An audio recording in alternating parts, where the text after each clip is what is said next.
तर नमस्कार मित्रांनो, आज आपण पाहणार आहोत बजेट 2026चे मुख्य हायलाइट्स आणि टॅक्सबद्दल काय बदलू शकतो, कॉमन मॅनला काय फायदा होईल, काय तोटा होईल, स्टॉक मार्केटवर काय इम्पॅक्ट होईल. ठीक आहे. आजच्या व्हिडिओमध्ये आपण बाकीच्या गोष्टी क्लिअर नाही करणार आहेत, कारण आपण ऑलरेडी एक व्हिडिओ बनवलेला आहे. त्याचं तुम्हाला आय बटनवर लिंक देतो, तिथे तुम्ही बघू शकता. स्टॉक मार्केटवर आपण काय नेमकं कसे प्रेडिक्ट केलेलं आहे ते तुम्ही तिकडे बघू शकता. ठीक आहे. तर मित्रांनो, आजचा व्हिडिओ सुरू करू. नमस्कार, मार्केट मंथन यूट्यूब चॅनलमध्ये आपलं स्वागत आहे. त्याआधी व्हिडिओ स्टार्ट करण्याआधी आपण थोडं आजची जी वाईट बातमी आहे ती आपण डिस्कस करून घेऊ. आजची म्हणजे कालची बातमी आहे ती. ठीक आहे. तर काही व्यक्ती जातात पण त्यांचं कार्य आणि आठवण कायम राहते. आज आपण महाराष्ट्र राज्याचे लाडके उपमुख्यमंत्री दिवंगत नेते श्री अजित अनंतराव पवार यांना श्रद्धांजली अर्पण करूया. देव त्यांच्या आत्म्यास शांती देव आणि महाराष्ट्राने एक चांगला नेता गमावलेला आहे. ठीक आहे. तर मित्रांनो, आपण आपल्या व्हिडिओला सुरुवात करूया. तर आपला जो बजेट आहे 2026चा, त्यावर आपण नेमकं कुठल्या कुठल्या सेक्टर्स किंवा कुठले कुठले पॉईंट्स आहेत, कुठले कुठले काय काय बदल होऊ शकतात ते आपण आज बघणार आहोत. तर सगळ्यात महत्त्वाचा अजेंडा काय राहणार आहे या बजेटचा ते आपण बघणार आहोत. ठीक आहे. तर त्याचे पॉईंट्स वाईज आपण काय काय असू शकतं ते आपण बघून घेऊ. ठीक आहे. बजेट 2026चे उद्देश नेमकं त्याचं नेमकं टॉपिक्स काय राहणार. ठीक आहे. ते नंतर सेकंड आहे तुमचं कॉमन मॅनवर इम्पॅक्ट, नंतर आहे टॅक्सवर बदल आणि सेक्टर विनर्स, कोणतं सेक्टर्स विन होऊ शकतं हे आपण डिस्कस करणार आहोत आजच्या व्हिडिओमध्ये. तर मित्रांनो, पॉईंट वाईज जर बघायला गेलं तर म्हणजे मुख्य फोकस कशावर राहतील ते आपण जर बघायला गेलो तर फर्स्ट आहे तुमचं ग्रोथ. ठीक आहे, विकास. सेकंड आहे तुमचं रोजगार, जॉब्स, सगळ्यात महत्त्वाची कन्सेप्ट. ठीक आहे. थर्ड आहे तुमचं महागाई नियंत्रण. सगळ्यात बघायला गेलं तर ग्रोथ, जॉब आणि महागाई नियंत्रण हे कॉमन मॅनला सगळ्यात महत्त्वाची गोष्ट राहणार आहे. ठीक आहे. नंतर येतं तुमचं इन्फ्रास्ट्रक्चर स्पेंडिंग, नंतर येतं तुमचं डिजिटल मार्केटिंग आणि मॅन्युफॅक्चरिंग. ठीक आहे. तर असे हे बजेटचे मेन फोकस राहणार आहेत, जे बजेटमध्ये कदाचित आपल्याला ह्या गोष्टींवर भर बघायला मिळणार आहे. ठीक आहे.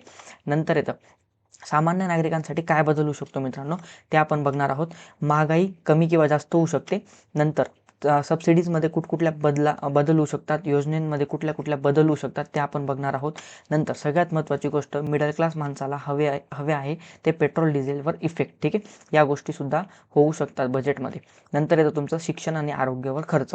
या गोष्टीसुद्धा आपल्या देशासाठी खूप महत्त्वाच्या गोष्टी राहणार आहेत. ठीक आहे. टॅक्समध्ये बदल काय झाले, काय होऊ शकतात बदल, या गोष्टी आपण इथं आज डिस्कस करणार आहोत. ठीक आहे. तर टॅक्स आता बघा, टॅक्समध्ये फायदे कुठले कुठले होऊ शकतात, तोटे कुठले कुठले होऊ शकतात, या गोष्टी इथं रिवाईज होऊ शकतात. ठीक आहे.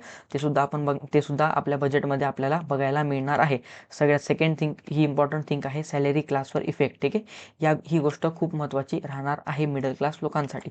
नंतर येतं तुमचं अजून एक महत्त्वाची गोष्ट, सेव्हिंग प्लॅनिंग. ठीक आहे. ही सुद्धा एक गोष्ट महत्त्वाची राहणार आहे.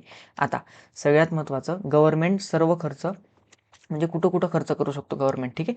तर कुठले कुठले इन्फ्रास्ट्रक्चर आहेत, कुठल्या कुठल्या सेक्टर्स आहेत ते आपण आज बघून घेऊ. ठीक आहे.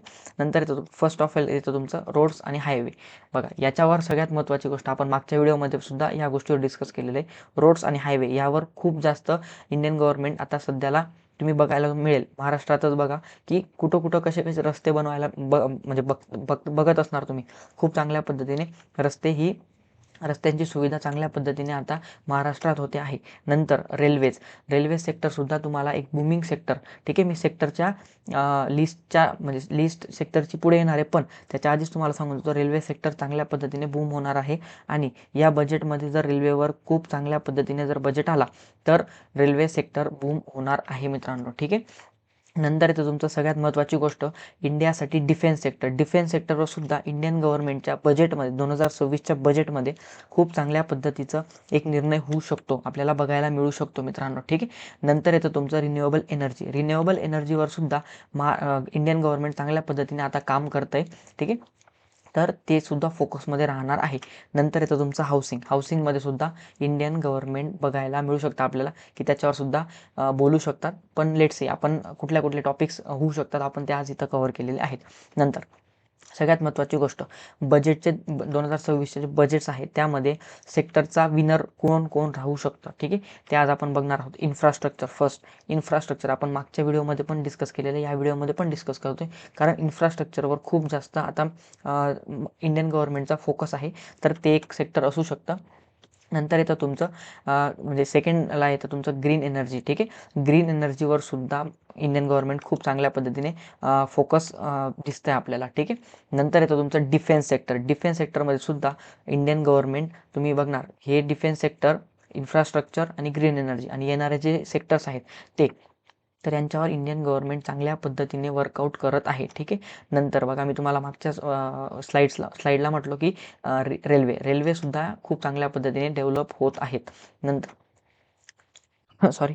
नंतर येतं तुमचं PSU बँक्स. PSU बँक्सवर सुद्धा इंडियन गव्हर्नमेंट खूप चांगल्या पद्धतीने काम करत आहे, ठीक आहे.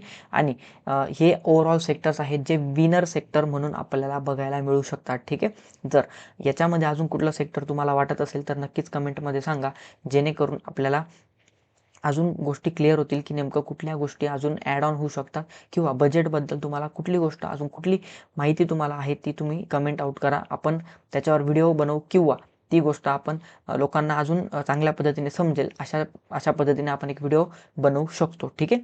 तर मित्रांनो, हा आपला एक बजेटबद्दल एक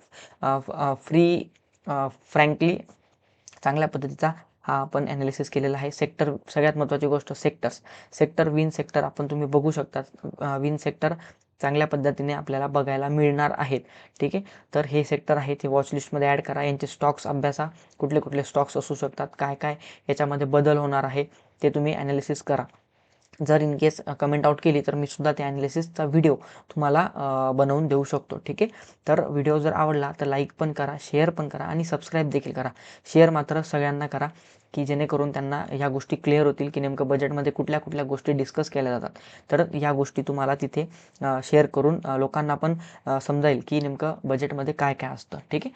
तर गाईज, थँक्यू फॉर वॉचिंग. आणि जर आवडलं ना तर नक्कीच कमेंट नक्की करा की नेमकं तुम्हाला काय वाटलं बजेटबद्दल, ठीक आहे. थँक्यू.